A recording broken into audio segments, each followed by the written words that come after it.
Most people think assassins feel something before a kill.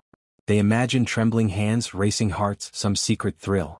They've watched too many dramas. The truth is quieter.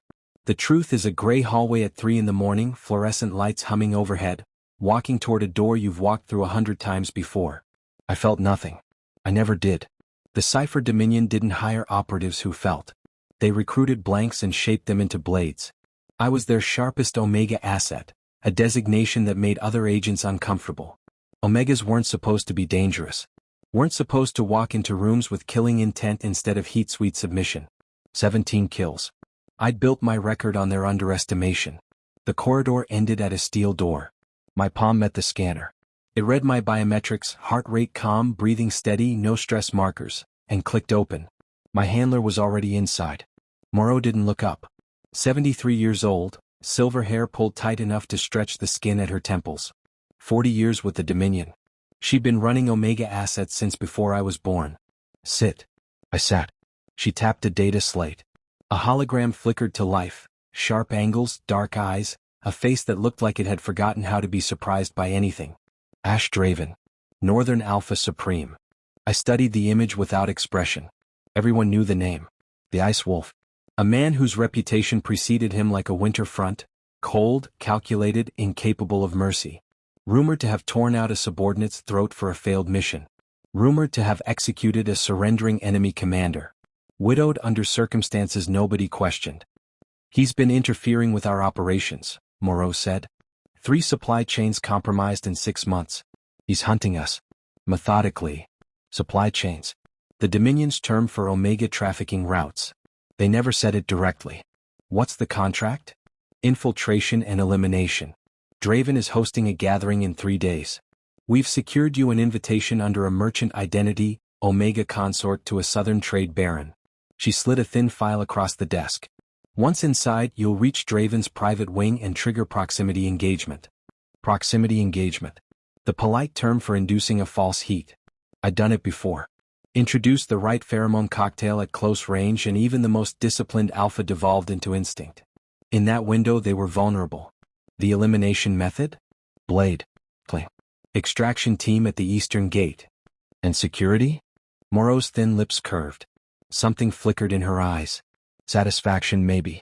The fortress employs scent screening. Standard suppressors won't work. You'll need to arrive with your natural scent profile intact. No blockers. Full biological presentation.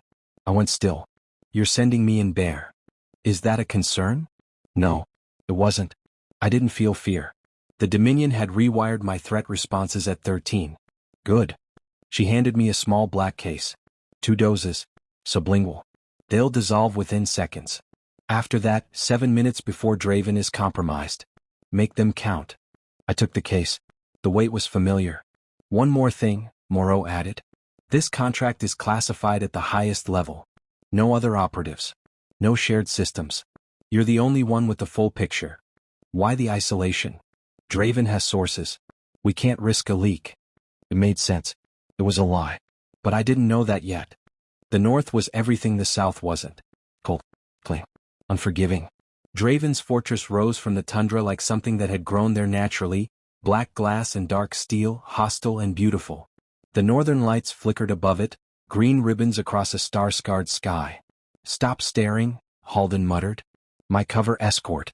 A bloated southern merchant who thought I was exactly what my profile said, a pretty Omega consort, decorative, harmless.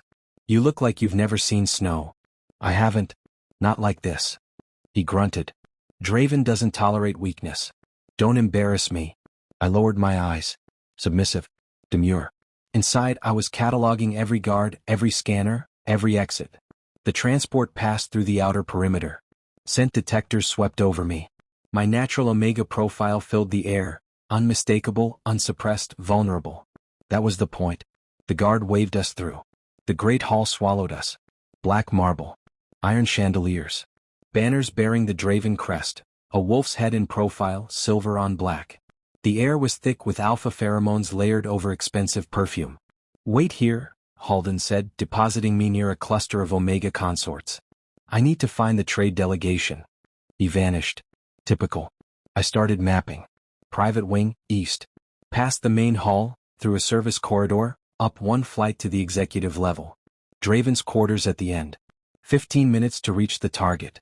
2 doses in my sleeve. 7-minute window to kill. The service corridor was unlocked. That should have been my first warning. The executive level was silent. Too silent. I paused at the top of the staircase. The schematics showed 6 guards on rotation. 2 at each intersection. There were none. Something was wrong. Every tactical instinct screamed abort, fall back, reassess. But Moreau's voice was louder. 6 minutes. Don't waste them. I moved. Draven's door loomed at the end of the hallway. The biometric lock glowed blue. 10 paces away, his scent hit me, pine and iron and stone after rain. Cold. Patient. Nothing like the aggressive alpha dominance I'd trained against. My override worked. The lock clicked open. The room was dark. Heavy curtains. A soldier's quarters, Spartan, functional. No one was here. I turned toward the desk. I was wondering when you'd arrive. The voice came from behind me. Oh, rough. Utterly calm. I spun. Ash Draven stood in the doorway, half-shadowed. He was taller than the surveillance stills suggested, broader through the shoulders. His eyes weren't cold. They were curious. You're early, he said. The other assassins usually wait until the second night. My hand was already on my blade. But something in his posture stopped me. Something in his scent. Steady. Unsurprised. He'd been waiting. He stepped inside. The door clicked shut. Nothing to say? That's fine. He gestured toward the chair across from his desk. Sit, Nix. We need to talk about who just tried to kill you. I didn't sit. Every nerve was electric, screaming at me to close the distance, draw my blade, finish the mission. 6 minutes. That was the window. If I triggered the heat inducers now. You're calculating, Draven said. He hadn't moved from the door. Stop. It won't work. I don't know what you're talking about. Drop the act. The consort identity is good. The mannerisms, the vocal pitch, the lowered gaze. But you stopped being convincing the moment you chose the service corridor over the main stairwell. Consorts don't know where service corridors are. I said nothing. He took a step closer. His scent grew stronger, cold and clean, demanding nothing. Just existing. Certain. You're not here to kill me, he said. I wouldn't be so sure. That's better. That's closer to the truth. He circled behind his desk, putting space between us. Like I was a cornered animal and he was showing me the exit. The Cipher Dominion sent you here to die. You're not an assassin tonight. You're a delivery. You're lying. I rarely bother. He leaned against the desk. The Dominion and I have been dancing for years. I take out their supply chains. They try to take me out. But sending an Omega with no suppressants and a heat inducer that isn't, that's new. My hand went to my sleeve. To the hidden pocket. The drug they gave you, he continued, isn't a heat inducer. It's a bonding catalyst. Pharmaceutical grade. Irreversible. The moment you trigger it near any alpha, your biology locks into permanent bonding readiness. No off switch. No antidote. You can't know that. I can prove it. Give me 1 dose. I'll run it through the spectrometer. Why would I trust you? You shouldn't. You shouldn't trust anyone. Least of all the people who sent you here. His voice was steady. But you're smart enough to sense something is wrong. Otherwise, I'd already be dead. He was right. I should have triggered the dose the moment he appeared. Every protocol demanded it. But I was still standing here, still listening. Because he'd called me by my name. An operative designation he shouldn't have known. How do you know who I am? Because I've been looking for you for 2 years. He pulled a worn file from his desk drawer. I know what the Dominion does to Omegas like you. The ones they raise. The ones they break and rebuild. I know what they took from you. And I know what they were about to do. What? Sell you. He held up the file. The catalyst creates a bond that can't be broken even by death. Their highest bidder is a warlord in the eastern reaches who wants an unbreakable Omega weapon. Highly trained. Completely controlled. That's why you're here. You're not an assassin. You're inventory. The word hit like a blade. Moreau's smile. Classified. Isolated. Trusted. A lie. Everything had been a lie. If this is true, I said, then I have nothing left to lose. That makes me more dangerous, not less. Draven smiled. Sure. Tired. Honest. That's exactly why I didn't have you killed at the door. I don't need a dead assassin. I need a live one who wants revenge. He set the file between us. The Dominion made one mistake tonight. They sent you to a man who's been trying to destroy them for 6 years. They assumed I'd kill you or bond you. But I'm not going to do either. His voice dropped. I'm offering you a choice. I stared at the file. Then at him. What kind of choice? Partners. Temporary. Professional. Draven said it like a contract. Clean terms. You help me dismantle the Dominion. I help you stay free. When it's done, we go our separate ways. No bond. No debt. No control. You trust an assassin sent to kill you? I didn't say I trusted you. I said I needed you. There's a difference. He nodded toward the file. 6 years of intelligence is in there. Locations. Names. Supply routes. With your knowledge of their internal protocols, we could finish them in weeks instead of months. I turned the offer over in my mind. It was tactical, logical, cold. But beneath it was something I didn't recognize. Something that almost looked like respect. If I agree, I have conditions. I'd expect nothing less. I'm not your Omega. I'm not your subordinate. We're equals. You don't give me orders. And the moment this is over, I walk. Agreed. And if you're lying, I let the blade slip from my sleeve into my palm. I'll kill you slowly, regardless of your security, regardless of anything you think protects you. He looked at the blade, then at me. Something flickered in his dark eyes. Not fear. Respect. I'd expect nothing less. He extended his hand. Scarred palm. Rough fingers. A soldier's hand. A killer's hand. I looked at it for a long moment. This man wasn't good. I could read that in every sharp angle of his face. He was dangerous in ways I didn't fully understand yet. But he was also the first person in 12 years who'd told me the truth. I took his hand. His grip was warm. Brief. That was how I sealed a pact with the most feared alpha in the north. Not with a bond, but with a handshake. The door chimed. Draven dropped my hand instantly. His expression shuddered, the ice wolf sliding back into place. Someone's coming. My escort. Halden. If he finds me here. He won't. He pressed something on his desk. A section of bookshelf slid open, revealing a dark passage. Through there. It opens into the east garden. Re-enter through the main hall. I moved toward the passage. Paused at the threshold. Draven. You said you've been looking for me for 2 years. Why? Something crossed his face. Too quick to read. Because the Dominion doesn't make Omegas into assassins, he said. They make assassins into Omegas. And somewhere in their files there's a record of who you were before. I thought you might want to know. The words struck deeper than any blade. Before I could respond, footsteps echoed in the hallway. I stepped into the passage. The bookshelf slid shut behind me and I disappeared into the dark. The hidden passage spat me out into the frozen garden. I stood in the snow, the northern lights bleeding green overhead, and realized my hands were shaking. Not from cold. Who you were before. I didn't have memories from before the Dominion. They took everything, name, family, past. I'd never questioned it because questioning wasn't part of the programming. But Draven's words had cracked something open. Halden was furious when I found him. Where have you been? Lost. I lowered my eyes. I'm sorry. He grabbed my arm hard enough to bruise. You made me look weak. We're leaving. Draven didn't even show at his own gathering. Rude bastard. He didn't show because he was waiting for me. I followed Halden out, playing the dutiful consort while my mind raced. Draven's offer. The sabotage drug. The bonding catalyst. I needed proof before I fully committed. 2 hours later, at a way station, I contacted an information broker. The response came within minutes. Bonding catalysts exist. Black market. Irreversible. Eastern reaches connection. You're in deeper than I want to know. Burning this channel. Draven was telling the truth. The agency hadn't sent me to kill anyone.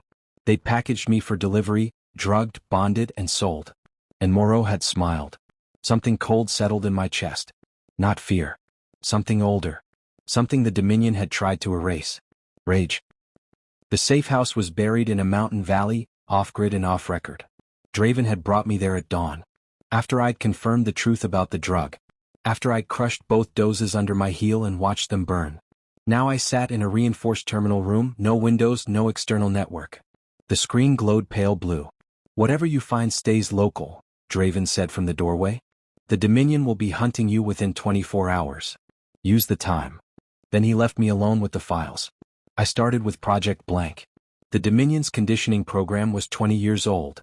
They'd identified a gap in their operations. Omegas were invisible. No one suspected them of violence.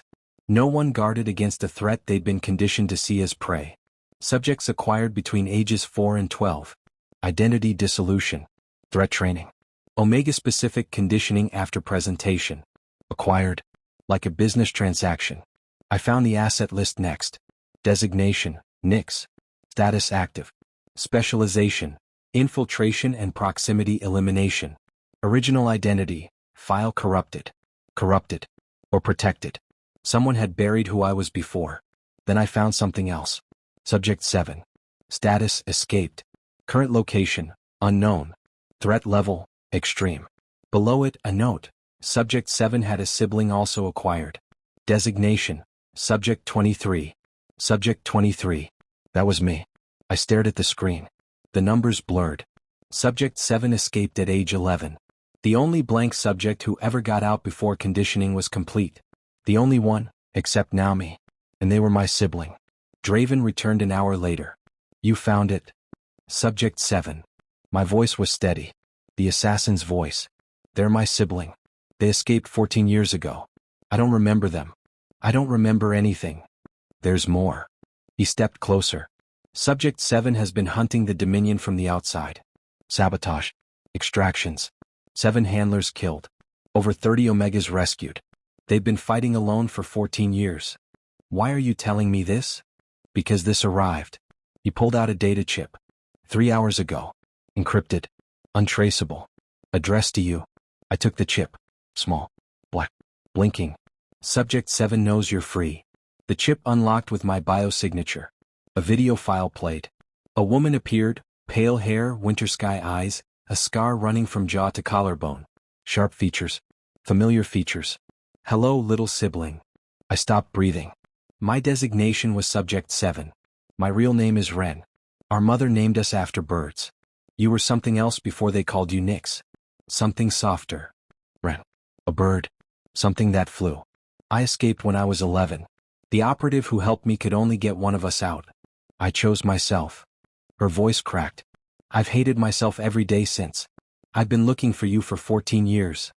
Coordinates appeared on screen. A location deep in the northern mountains. Come find me. I'll be waiting. The video ended. I sat in silence. Draven didn't speak. He just waited, patient and still, like he'd been waiting his whole life for someone to trust him. I have a sister, I said finally. You have a sister. Ren. Fitting. He paused. She's been fighting alone. Just like you. Just like me. But if we combine forces, we could end this. We could end this. He met my eyes. But it's your choice. It's always your choice. I looked at the coordinates. At the sister I didn't remember but somehow recognized, in her sharp smile, her pale eyes, her anger. We leave at dawn. The mountain pass was treacherous.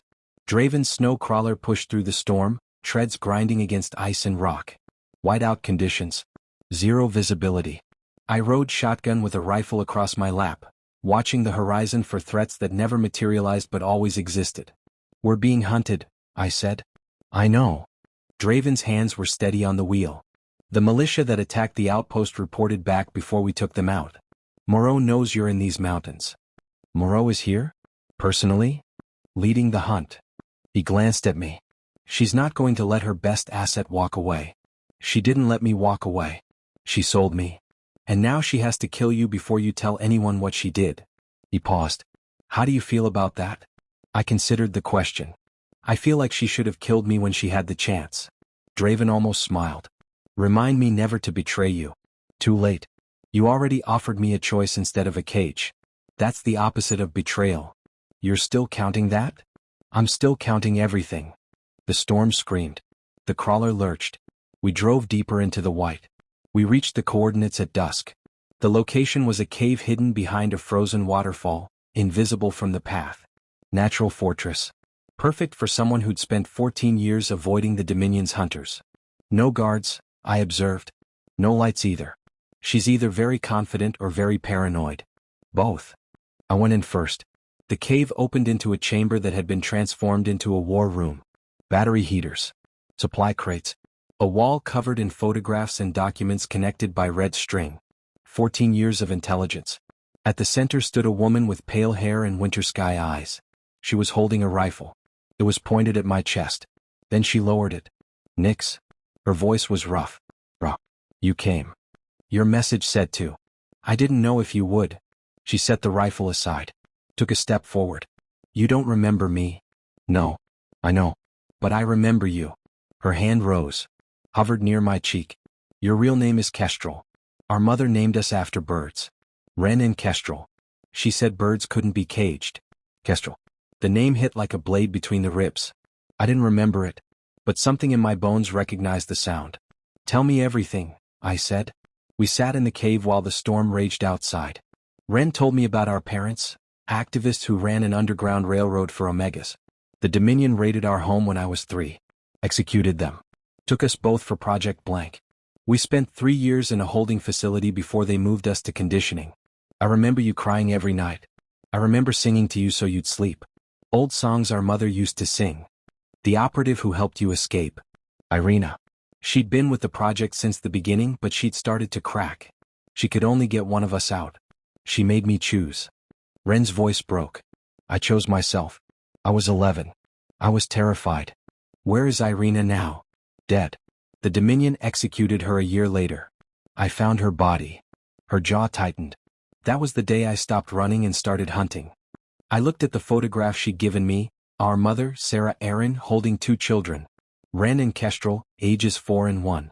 I didn't remember her face, but something in my chest was cracking. There's more, Wren said. The Dominion isn't just trafficking Omegas anymore. They've expanded. I found a facility in these mountains, a conditioning center. The largest they've ever built. Hundreds of children Nix. They're creating an army. Hundreds. Children stolen just like us. Waiting to be broken. She met my eyes. I have 20 fighters ready to move. But I need someone who knows the inside of that facility. Someone who's been through their conditioning and survived. You need me. I need my sibling. She reached for my hand. I've been fighting alone for 14 years. I don't want to fight alone anymore. I looked at Draven. He'd been standing near the entrance, silent, letting us have this moment. His expression was unreadable, but his scent was steady. Patient. Partners, he said quietly. All 3 of us. I turned back to Wren. When do we attack? We had 24 hours until the assault. Wren's fighters arrived in small groups throughout the night. Escaped Omegas, defectors, survivors. 23 in total. Some carried weapons with military precision. Others held them like they were still learning. All of them had the same hollow look I recognized from my own reflection. Wren greeted each by name. I watched from the shadows, cataloging faces and builds and threat potential. Old habits. Draven stood beside me, arms crossed. 23, he said. Plus us. The woman in the back is pregnant. Twins. She won't fight, but she's here. You can tell from here? Pregnant Omegas have a different scent. Sweeter. I paused. The Dominion used that as a tracking marker. Draven's jaw tightened. He said nothing. Later we found a quiet corner. Wren was briefing the fighters, her voice carrying through the cave with hard-won authority. She'd given us space, a small alcove with a heater and ration packs neither of us touched. You should eat, Draven said. So should you. I ate earlier. You're lying. He almost smiled. I am. But I'm better at it than you. No, you're not. You're terrible at lying. You just intimidate people into not calling you on it. Is that what you do? Call people on their lies. It's what I was trained for. I pulled my knees up. 12 years of spotting deception. You learn to see through everyone. Not everyone. What's that supposed to mean? He leaned forward, elbows on his knees. The heater light caught the scars on his hands. When we started this, you assumed I was lying about everything. Now you're sitting in a cave with me about to assault a Dominion fortress, and you haven't questioned my motives in 2 days. Maybe I'm tired of questioning. Or maybe you trust me. I met his eyes. Would that be a problem? No. His voice was quiet. It wouldn't be a problem at all. Something passed between us. Not a bond, nothing like what the Dominion had tried to force. Something quieter. Something that didn't need a bite or a biological trigger. Why did you really help me? I asked. You could have killed me that first night. It would have been easier. Easier isn't the same as right. That's not an answer. He was silent for a moment. My wife was named Alara. She was an Omega. A teacher. The kindest person I've ever known. The Dominion killed her because I was becoming a liability. Made it look like an accident. I spent 2 years believing I'd lost her to bad luck. That's why you hunt them. Part of it. He looked at me. The other part is that I spent 3 years working for the Dominion before I met her. I guarded their shipments. I protected their trafficking routes. I told myself it was just a job. His voice dropped. Delara saw something in me I didn't see. She spent 5 years trying to dig it out. She died before I believed her. But you believe her now. I believe her now. He held my gaze.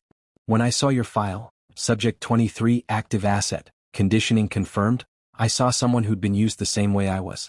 The difference is you never had a choice. I did, and I chose wrong. For years. Until you chose differently. Until I chose differently. I looked at him for a long moment. Morally gray. That's what I'd called him. But gray wasn't the absence of color. It was the blending of dark and light. The refusal to be one thing. After tomorrow, I said, what happens? We win or we die. I mean after we win. I don't know. He paused. I've been hunting the Dominion for 6 years. I've never planned for what comes after. Maybe it's time to start. He looked at me. Something shifted in his expression, softened, opened. Maybe it is. Dawn came gray and bitter. We moved through the mountain pass in silence, 26 fighters against a fortress. The facility was buried under rock and ice, invisible from the air, exactly where Ren's intelligence said it would be. I crouched behind a snow-covered ridge and studied the entrance. Guard towers. Scent hounds. Patrol routes that matched the schematics I'd memorized. It's built to keep people in, I said. Not out. The architects never planned for an assault from escapees who know their protocols. Arrogance, Draven muttered. The Dominion's fatal flaw. One of them. Ren appeared beside me, snow dusting her pale hair. East entrance is the weak point. Service corridor leads directly to the conditioning chambers. That's where the children will be. And Moreau? Command center. Top level. Heavily guarded. Then that's where I'm going. You're not going alone. I turned. Draven was checking his sidearm, his expression cold and focused. The ice wolf had surfaced. Wouldn't dream of it, I said. The breach happened fast. Ren's fighters hit the east entrance with precision. Silent takedowns, disabled alarms, the guards neutralized before they could radio for help. I led Draven through the service corridor I'd memorized from the schematics, my blade already drawn. The conditioning chambers were on the lower levels. We passed holding cells first. Small rooms behind reinforced glass. Children's faces pressed against the windows, some crying, some silent, some staring with hollow eyes that mirrored mine from 12 years ago. We'll get them out, Draven said quietly. Ren's teams are right behind us. I know. I kept moving. The command center was on the top level. 2 guards at the entrance. I took the first one before he saw me, blade across the throat, clean, silent. Draven took the second with a brutal efficiency that left no room for noise. We stacked at the door. She's inside, Draven said. I know. I can smell her. Moreau's scent was sharp and chemical. Decades of working with pheromone agents had seeped into her skin. Made my stomach turn. On 3, I said. 1, 2, 3. The door exploded inward. Moreau was standing at a console, her silver hair pulled tight as always. She turned at the noise, and for one brief moment, I saw something I'd never seen on her face before. Fear. Nix. She composed herself quickly. I wondered when you'd arrive. You lied to me. I did my job. You were an asset. Assets get sold. It's nothing personal. 17 kills. 12 years of conditioning. A bonding catalyst in my sleeve. I stepped closer. That's personal. She smiled. It was cold. Empty. You think killing me changes anything? The Dominion is bigger than one facility. Bigger than me. You'll spend the rest of your life running. I'm done running. I raised my blade.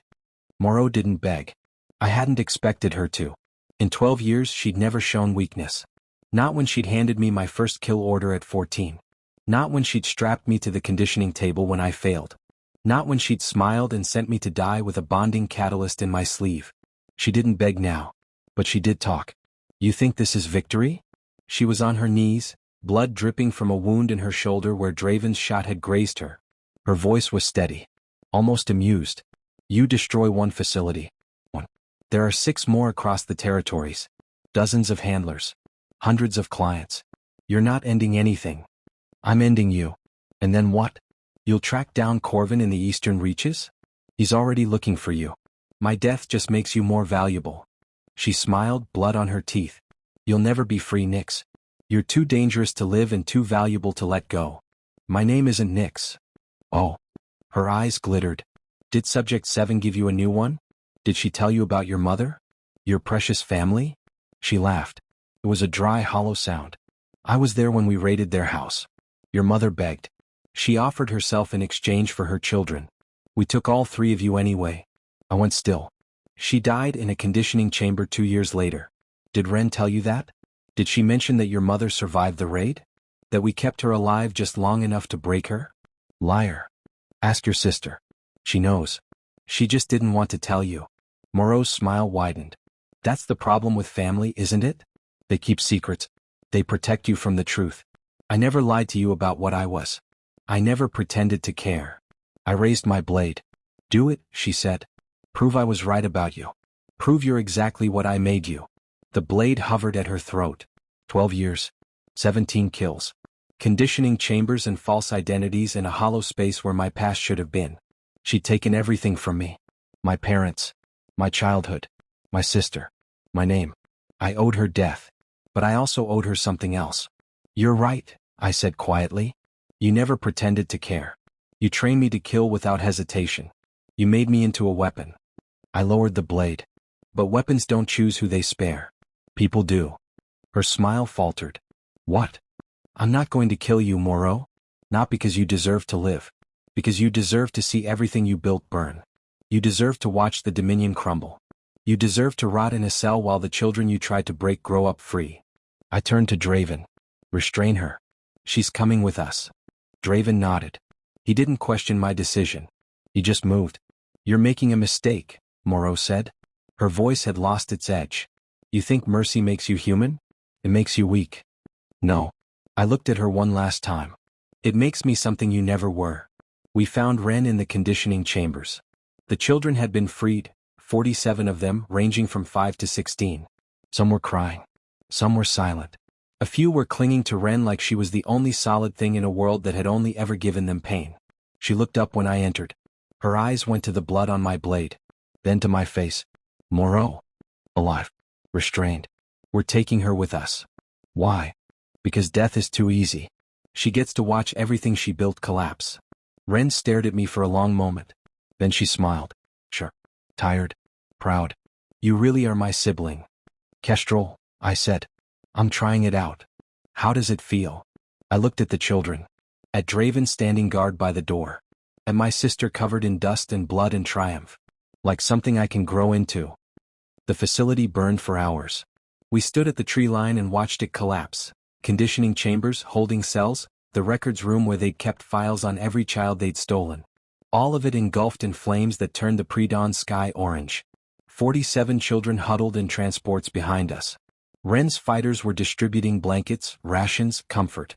Some of the children had never seen the sky before tonight. It's not over, Draven said quietly. I know. The other facilities. The trafficking routes. Corvin in the eastern reaches. He turned to face me. This was a victory. But the war isn't finished. Does anything ever finish for people like us? He considered the question. Maybe not. Maybe it's just one battle after another until we're too tired to keep fighting. That's bleak. It's honest. I looked at him. The firelight caught the scars on his face, the exhaustion in his eyes. 6 years he'd been hunting the Dominion. 6 years alone, driven by guilt and grief and a wife who'd believed in him until the day she died. You're not alone anymore, I said. No, I'm not. He stepped closer. Neither are you. Ren found us an hour later. The children are secure. My network is arranging safe transport to 3 territories. It'll take weeks to place everyone, but they'll be safe. She paused. Moreau is secured in a containment transport. She hasn't spoken since we pulled her from the command center. She'll talk eventually. She'll want to make deals. Let her try. Ren's smile was cold. I've spent 14 years collecting evidence of Dominion crimes. Testimony from survivors. Names of clients. Financial records. With what we pulled from this facility, we have enough to expose them to every government in the territories. The Dominion won't survive that. No, they won't. She looked at me. Our parents would be proud. You knew about our mother. That she survived the raid. Ren's expression flickered. Yes. Why didn't you tell me? Because I wanted you to have one good thing. One memory that wasn't tainted. She exhaled. She died in conditioning 2 years after the raid. I found the record 6 years ago. I didn't tell you because I thought you'd blame yourself. The way I blamed myself for leaving you. I don't blame you. You should. I don't have room for blame. I'm too busy planning what comes next. Ren studied my face. Which is? I looked at Draven. Then back at my sister. The eastern reaches. Corvin. The other facilities. The rest of the Dominion's network. I paused. But first I want to learn who I am. Kestrel. Not Nyx. Not Subject 23. Whoever I was before they took me. That could take years. Then it takes years. I reached for her hand. You've been fighting alone for 14 years. I've been a weapon for 12. Maybe it's time we both tried being people instead. Ren's eyes glistened. She didn't cry, she wasn't the type. But she squeezed my hand and her voice was rough when she spoke. Okay, she said. Okay. Dawn broke over the mountains. We stood together, 3 people who'd been broken in different ways by the same enemy. An assassin. A rebel. A morally gray alpha who'd chosen atonement over apathy. We should go, Draven said. The Dominion will send reinforcements. Let them come. Ren cracked her knuckles. We'll be ready. Partners? I asked. Draven looked at me. Partners. Ren raised an eyebrow. Is that what we're calling it? It's what it is. Sure. She smirked. Whatever helps you sleep at night. I didn't smile. Not quite. But something in my chest felt lighter than it had in 12 years. Let's move, I said. We have work to do. 6 months later, I stood on a hill in the Southern Territories and looked down at a town I didn't remember. It was small. Quiet. Wind moved through the grass in waves and somewhere below, a river caught the afternoon sun. According to Ren's records, this was where we were born.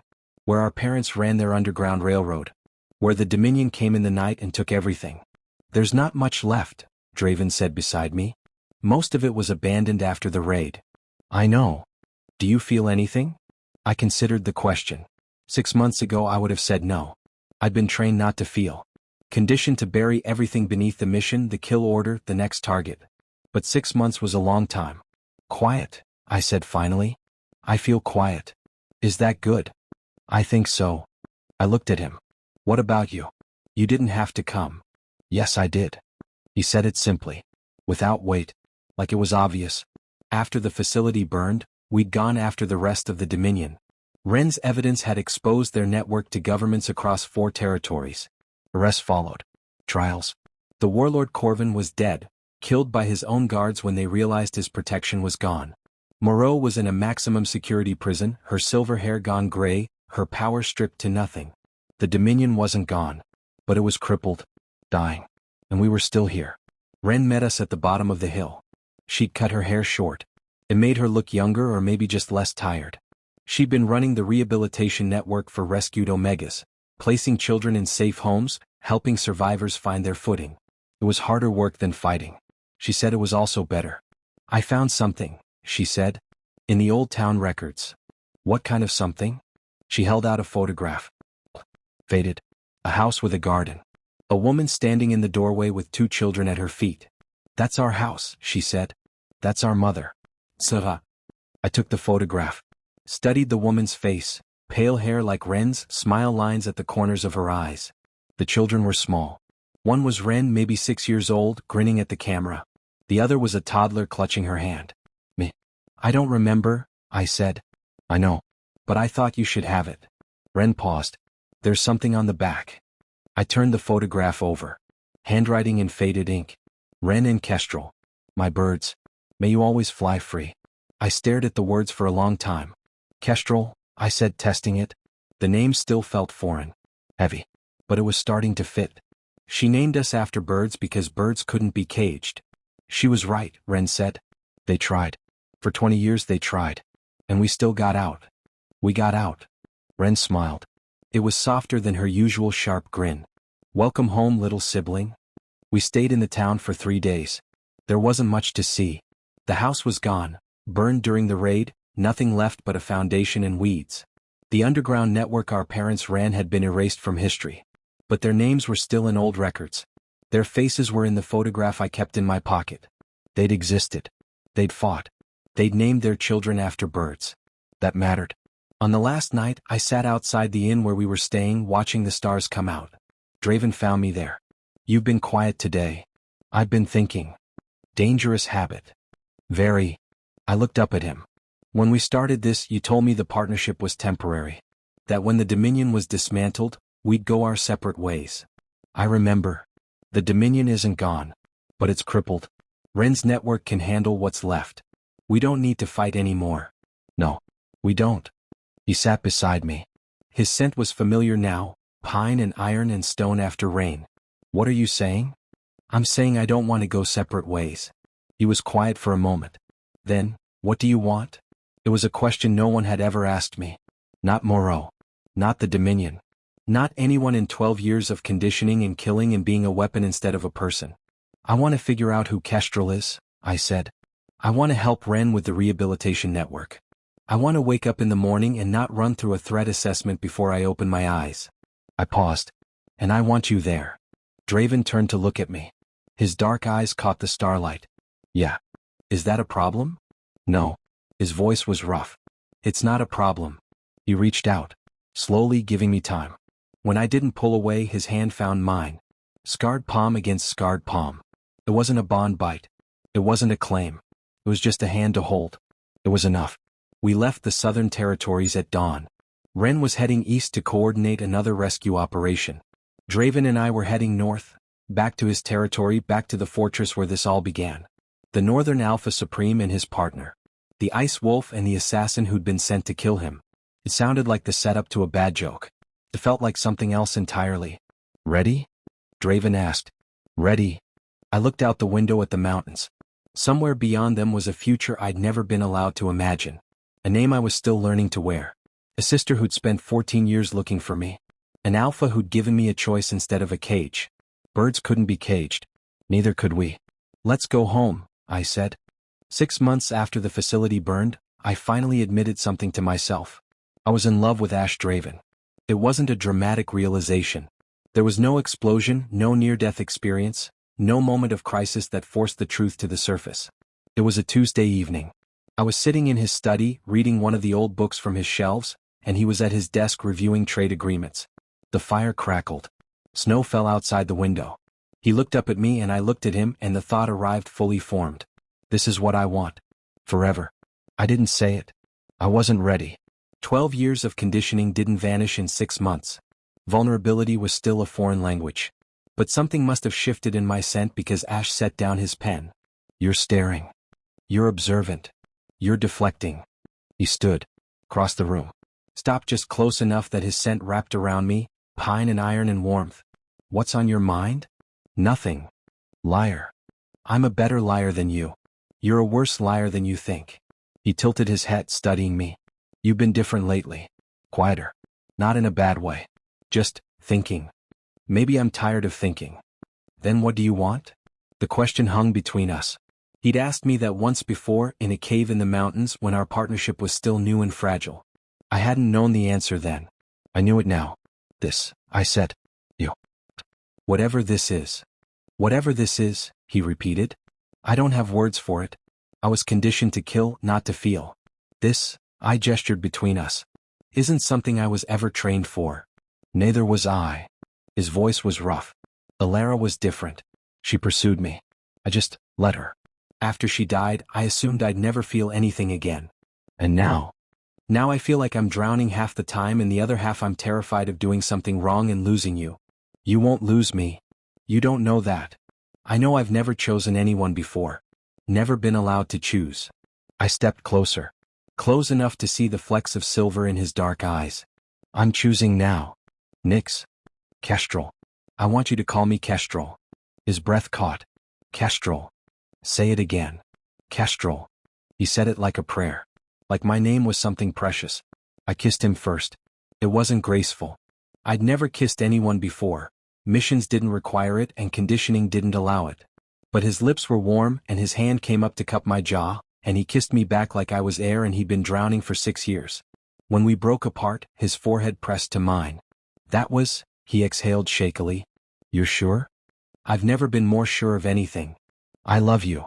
He said it quickly like he was afraid he'd lose the courage. I think I've loved you since the night you threatened to kill me in my own quarters. That's romantic. I'm not a romantic person. You're doing fine. I pulled back just enough to meet his eyes. I love you too. I don't know when it started. I just know it's true. He smiled. Not the sharp, tired smile I'd seen during the war. Something softer. Something that belonged only to me. Partners? He asked. Partners. I kissed him again. But definitely not temporary anymore. It started on an ordinary morning. I woke in my quarters. My own quarters, because despite everything Ash and I had admitted to each other, we were still taking things slow. He never pushed. Never assumed. He let me set every boundary and I loved him more for it. But that morning something was different. Heat coiled low in my stomach. A warmth that spread through my limbs and settled into my bones. My skin felt too sensitive. My scent had shifted, sweeter, richer, unmistakable. My heat. My first natural heat in years. I sat up in bed, heart pounding. Not from the heat itself. From the memories attached to it. The Dominion had weaponized my heats. Suppressed them when I needed to work. Triggered them artificially when they needed a target compromised. My body had never been my own. Heat meant vulnerability. Heat meant being used. A knock at the door. Kestrel? Ash's voice. Oh, careful. I couldn't speak. My throat had closed. Kestrel, I can smell, he paused. I'm not coming in unless you want me to. I need you to tell me what you need. He was asking. Even now.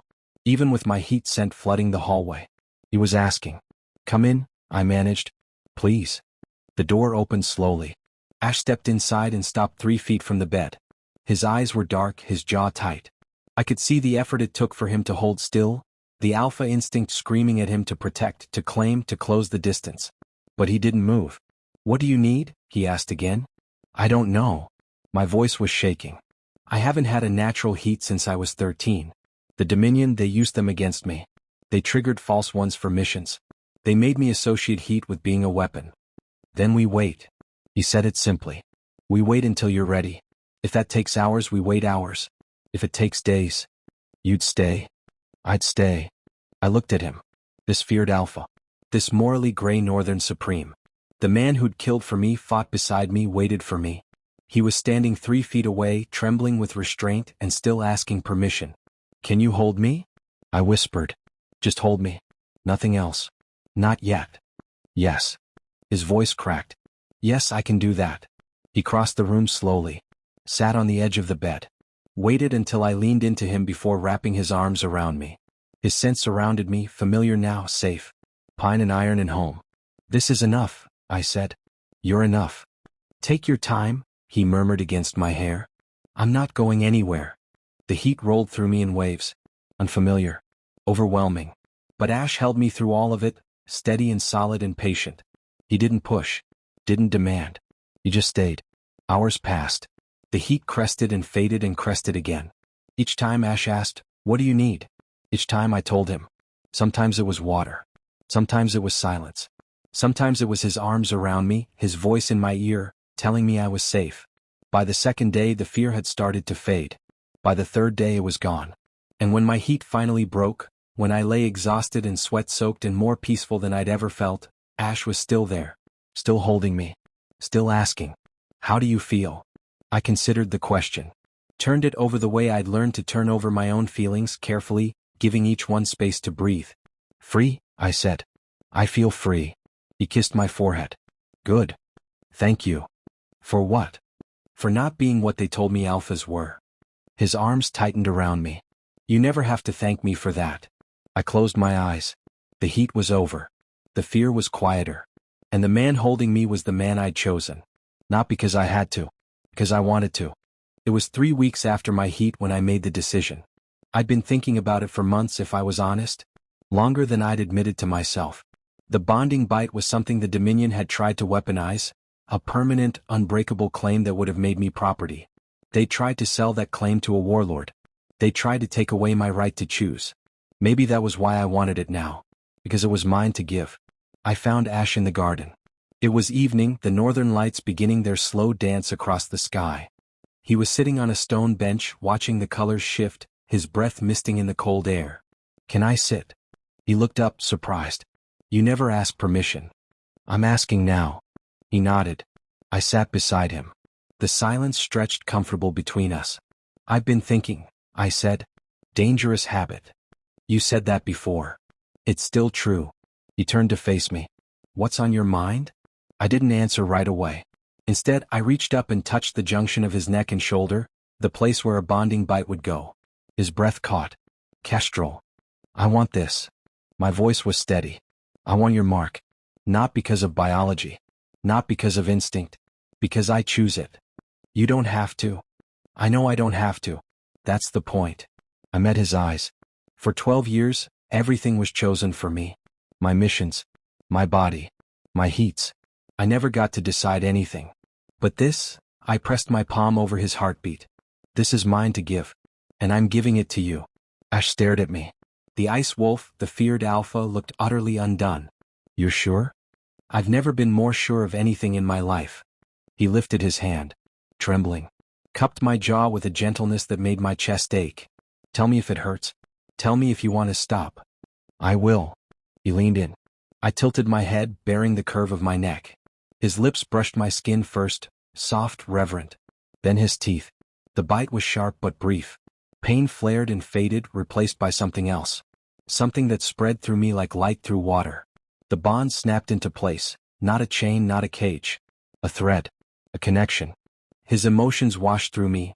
Love and fear and hope and a fierce protectiveness that took my breath away. I felt tears on my face. Not mine, his. Ash. I'm sorry. He pulled back, eyes wet. I didn't mean to, I'm not usually. You're crying. Apparently. I laughed. Actually laughed for the first time in as long as I could remember. The most feared alpha in the north, crying over a bonding bite. I'm not crying over the bite. I'm crying because, he shook his head. Because I never thought I'd have this again. Someone to love. Someone who chose me. I chose you, I said. I'll keep choosing you. He kissed me. Salt and warmth and the echo of emotions that weren't entirely my own. When we broke apart, I touched the fresh mark on my neck. It was tender. Healing. Permanent. How does it feel? He asked. I tested the bond. Traced the thread connecting us. Felt his presence like a steady hum beneath my own heartbeat. Like home, I said. 2 years later, I held our son for the first time. He was small. Impossibly small. His fingers curled around mine with a grip that surprised me, and his eyes, still that newborn gray not yet settled into their true color, blinked up at me like he was trying to memorize my face. His name, Ash said. He was sitting beside the bed, one hand resting on my shoulder, the other tracing the soft curve of the baby's cheek. Have you decided? We discussed names for months. Endless lists. Endless debates. Ren had sent suggestions from across the territories, each one worse than the last, deliberately ridiculous, designed to make me laugh. But I'd known the name for a while. Rook, I said. Rook Aaron Draven. A bird, Ash said quietly. Continuing the tradition. Our mother named us after birds because birds couldn't be caged. I looked down at our son. Neither will he. Rook? Ash tested the name. Smiled. It suits him. He's going to be trouble. Absolutely. He's your son. Our son. Our son. Ash leaned over and pressed a kiss to my forehead. Thank you. For what? For this. For him. For staying. I looked at him. This alpha who'd once been my target, then my partner, then my bondmate. The ice wolf feared across the north. He was softer now. Not weaker. Just happier. We should tell Ren, I said. She'll be furious if she finds out second. She's already outside. Arrived an hour ago. Let her in before she breaks down the door. Ren burst into the room like a storm. Where is he? Where's my nephew? She'd cut her hair even shorter. There was a new scar on her forearm. A souvenir from a rescue operation in the eastern reaches. But her eyes were bright, and her smile was the widest I'd ever seen it. Here. I carefully transferred Rook into her arms. Hold his head. I know how to hold a baby. I've rescued dozens of children. Have you held any of them? That's not the point. She looked down at Rook, and her expression went soft in a way I'd never seen before. He's so small. He's 2 hours old. Hello, little one. Her voice was barely a whisper. I'm your Aunt Ren. I'm going to teach you how to pick locks and fight dirty and never let anyone cage you. Ren. What? Life skills. Ash laughed. It was a sound I'd grown used to over the past 2 years, warm and surprised and a little rough, like he still wasn't quite sure he was allowed to be happy. He has time, I said. Let him figure out breathing first. Later, when the baby was sleeping and Ren had retreated to the guest quarters, Ash and I sat together in the window seat. The northern lights were out, green and gold swirling across the dark sky. Rook slept in a bassinet beside us, his tiny chest rising and falling. 2 years ago, Ash said quietly, I was alone in this fortress. I'd been hunting the Dominion for 6 years with no end in sight. I didn't think I'd ever have anything else. And now I have a bondmate, a son, a sister-in-law who's probably going to teach our child how to build explosives before he's 10. She's not that bad. She's exactly that bad. I smiled. Are you happy? He turned to look at me. His eyes were dark and warm and full of something that had grown slowly between us, something patient and steady and strong. I was happy the day you threatened to kill me in my quarters, he said. I just didn't know it yet. That's a terrible romantic line. It's an honest one. He leaned in, kissed me. Soft and familiar and still somehow new. When we broke apart, I looked at the baby sleeping beside us. At the alpha who'd given me a choice instead of a cage. At the northern lights painting the sky above the fortress where this all began. Thank you, I said. For what? For not being what they told me alphas were. For waiting. For giving me time. He took my hand. Squeezed gently. You never have to thank me for that. I looked out the window. A bird circled above the fortress, dark wings against the green sky. Flying free. Birds couldn't be caged. Neither could we.